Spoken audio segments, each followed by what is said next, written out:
میشکنم. بی خود میکنی؟ چه خوب. تو اینجا چی کار میکنی؟ اومدم تا با هم یکم صحبت کنیم.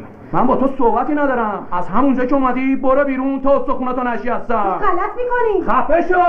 شما اجازه بده این عزیز دل بره تا من با شما اینجا بمونم هدایتتون کنم. آخه تو به چه درد من میخوری آخوند دوزری؟ حواست باشه به روحانیت توهین نکن و به روی اون قیمت هم نگذار. مثلا اگه توهین کنم چی میشه؟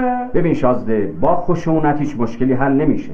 بهتر نیست به اعصابت مسلط باشی تا بتونیم این مشکل رو به شکل معقول از بین ببریم؟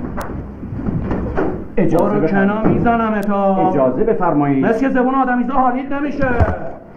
عزیز دلانگیز، یه لحظه اجازه بفرمایید. من میخوام یه نصیحتی خدمتتون عرض بکنم. اجازه بده دارم صحبت میکنم. سعی کن هیچ وقت دست به روی روحانیت بلند نکنی. بالاخص که روحانیتش بچه دروازه‌بان.